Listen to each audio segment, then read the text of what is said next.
Assalamualaikum warahmatullahi wabarakatuh. Perkenalkan, nama saya Zahwa Rizky Nur Aulia, semester 4 PGSDA 3, NIM 2013-30697. Saya membuat video ini untuk memenuhi tugas, yaitu model-model pembelajaran. Model-model pembelajaran ada 7. Yang pertama yaitu metode karya wisata, yang kedua metode talking stick, yang ketiga metode simulasi, yang keempat metode discovery learning, yang kelima metode brainstorming, yang keenam metode diskusi, yang ketujuh metode pembelajaran luar kelas. Metode yang pertama yaitu metode karya wisata. Pembelajaran luar kelas adalah guru mengajak siswa belajar di luar kelas untuk melihat peristiwa langsung di lapangan dengan tujuan mengakrabkan siswa dengan lingkungannya.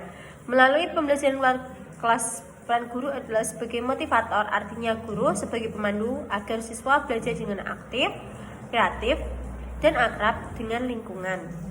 Menurut Baron P. tahun 2009 dalam bukunya Aktivitas Permainan dan Ide Praktis Belajar di Luar Kelas, anak-anak SD perlu belajar di ruang terbuka karena pertama, pembelajaran di ruang terbuka memberi anak kebebasan untuk belajar menggunakan semua indera mereka. Pengalaman ini mendorong pola pikir kreatif dan imajinatif.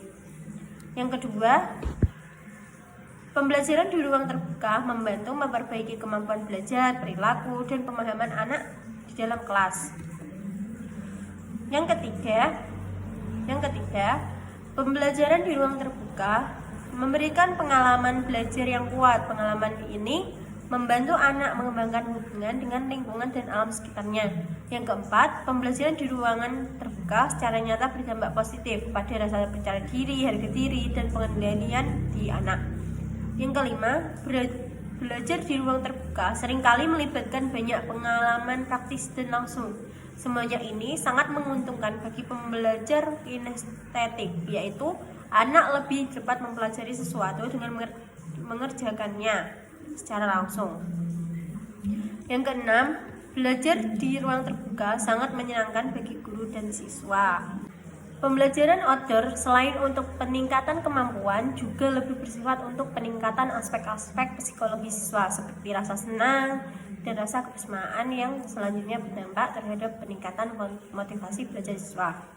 Karakteristik dari pembelajaran outdoor yaitu menemukan sumber bahan pelajaran sesuai dengan perkembangan masyarakat, dilaksanakan di luar kelas atau sekolahan, memiliki perencanaan, aktivitas siswa lebih muncul daripada guru. Aspek pembelajaran merupakan salah satu implementasi dari pembelajaran berbasis kontekstual. Yang kedua yaitu metode talking stick, yaitu metode pembelajaran yang dilakukan dengan bantuan tongkat. Siapa yang memegang tongkat wajib menjawab pertanyaan dari guru setelah siswa mempelajari materi pokoknya.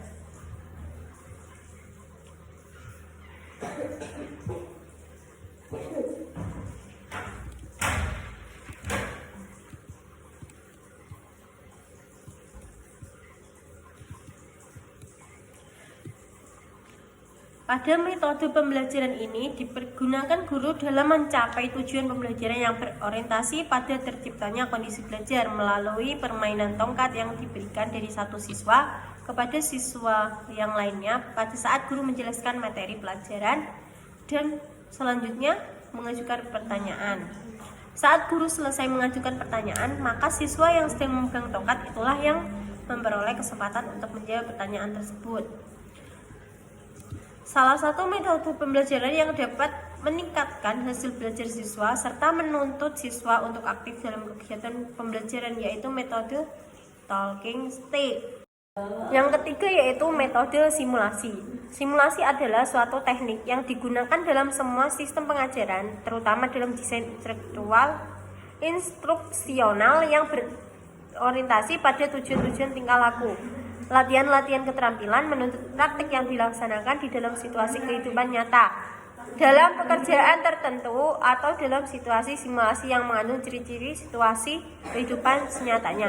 Latihan-latihan dalam bentuk simulasi pada dasarnya berlatih melaksanakan tugas-tugas yang akan dihadapi dalam kehidupan sehari-hari. Metode yang keempat yaitu discovery learning. Discovery learning adalah belajar mencari dan menemukan sendiri. Dalam sistem belajar mengajar ini, guru menyajikan bahan pelajaran yang tidak berbentuk final, tetapi anak didik diberi peluang untuk mencari dan menemukan sendiri dengan menggunakan teknik pendekatan pemecahan masalah. Yang kelima yaitu metode brainstorming. Brainstorming yaitu sebuah metode untuk melahirkan ide-ide dengan cara siswa diminta untuk memunculkan ide sebanyak-banyaknya.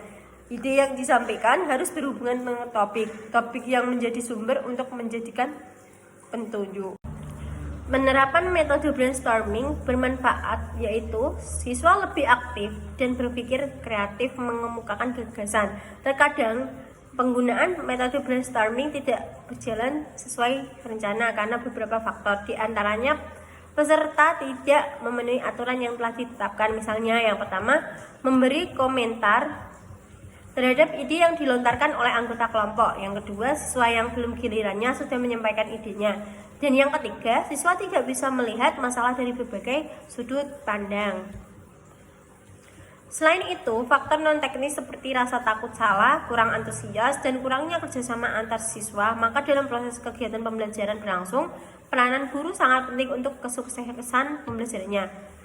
Semua metode pembelajaran selain memiliki keunggulan juga kelemahan, seperti halnya metode brainstorming juga memiliki keunggulan dan kelemahan. Metode yang keenam yaitu diskusi. Metode diskusi adalah suatu cara penyajian bahan pelajaran di mana guru memberi kesempatan kepada para siswa atau kelompok-kelompok siswa untuk mengadakan perbincangan ilmiah guna mengumpulkan pendapat, membuat kesimpulan atau penyusunan berbagai alternatif pemecahan atas sesuatu masalah.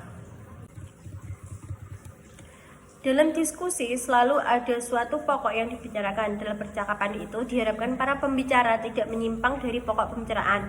Mereka harus selalu senantiasa kembali kepada pokok masalahnya. Pada hakikatnya, diskusi berbeda dengan percakapan. Situasi lebih santai, kadang diselingi dengan humor. Dalam diskusi semua anggota turut berpikir dan diperlakukan disiplin yang ketat.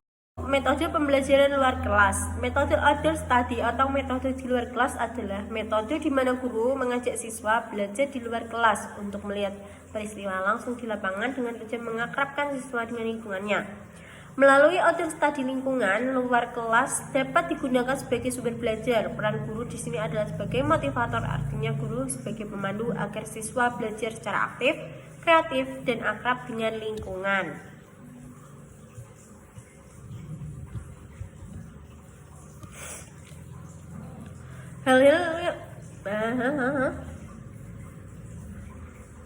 Hal-hal yang harus diperhatikan oleh seorang guru agar metode pembelajaran di luar kelas berhasil dengan baik, di antaranya adalah yang pertama, mampu mengidentifikasi objek outdoor study yang sesuai dengan tujuan pembelajaran. Yang kedua, membuat perencanaan dan panduan siswa dalam melaksanakan outdoor study. Yang ketiga, mampu mempersiapkan bahan dan alat akan digunakan dalam kegiatan.